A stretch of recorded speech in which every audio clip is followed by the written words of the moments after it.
Today I'm talking about why I stopped using Story of the World.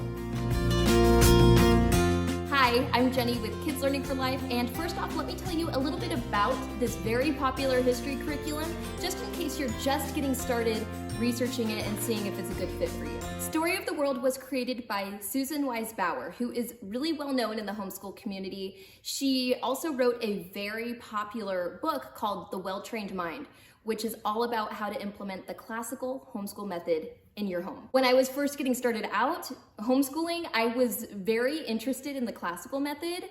And so moving from The Well-Trained Mind into a curriculum that author had written herself for history just seemed like a really natural progression. Story of the World can be used by multiple ages all at once, and it is considered religious neutral, which is not secular and it is not religious. It's somewhere in between. It introduces world religions, but in a very neutral way. It doesn't take a stance on any of them. The curriculum consists of an activity book, a textbook, and then also audio CDs, which we used all the time. Story of the World is super easy to use, and I used it for like the first 2 years of homeschooling before we decided to stop. I even made a review on Story of the World about 2 years ago in which I said a lot of very positive things about it because at that time it was working for us. The things I really liked about it was I could use the map work that my kids did in the activity pages to provide as samples for our homeschool charter school or put in our homeschool portfolios.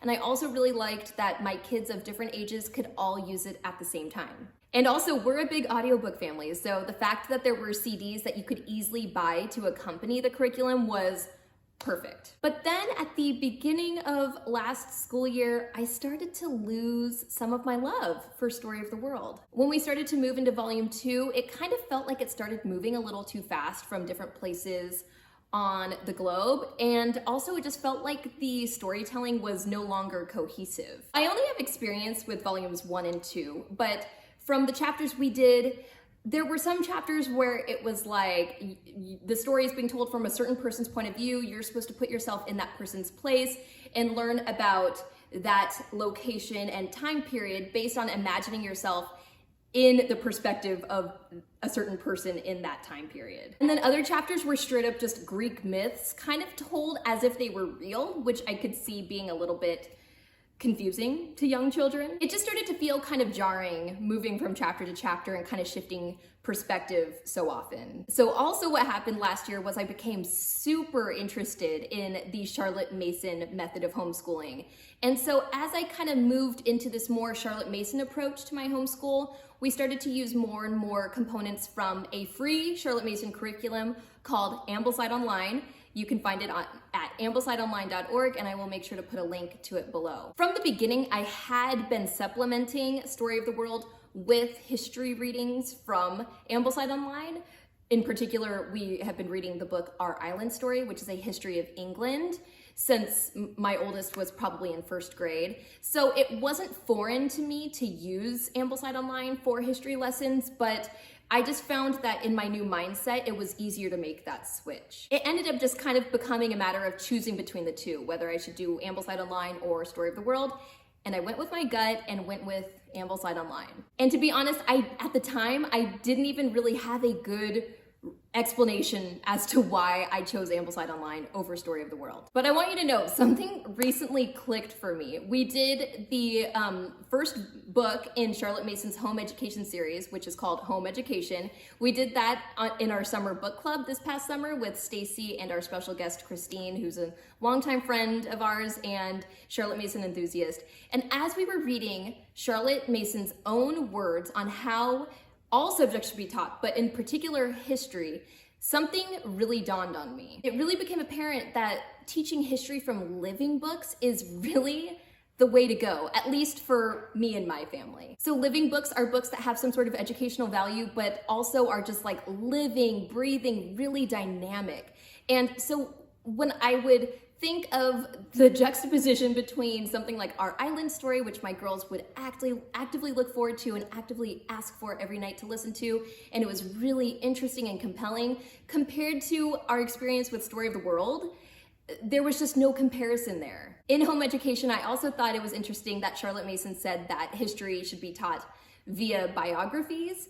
And I loved this concept, and I did notice that Ambleside Online does provide the use of biographies quite often. So for example, for us right now, in addition to reading our island story for British history, we are also reading The Little Duke, which is a biography of Duke Richard of Normandy. And this is about Duke Richard when he came into power at the age of 8, which is like my kids' ages.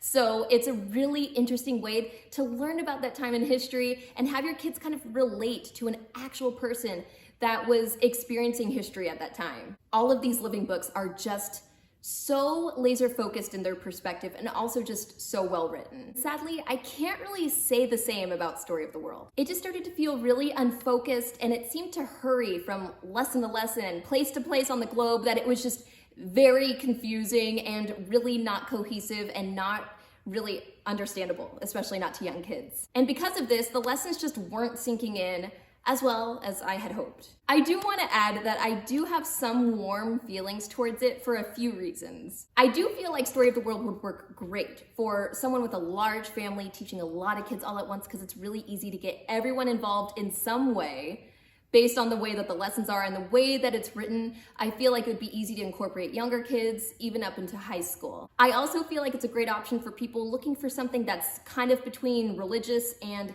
secular, because like I said, world religions are introduced, but the curriculum doesn't take a stance on any of them. It doesn't say that one is truer than another. So some families might really like that. I think it's easy to use. I think it's very open and go, and it doesn't take up a lot of storage space, which is a huge plus for me.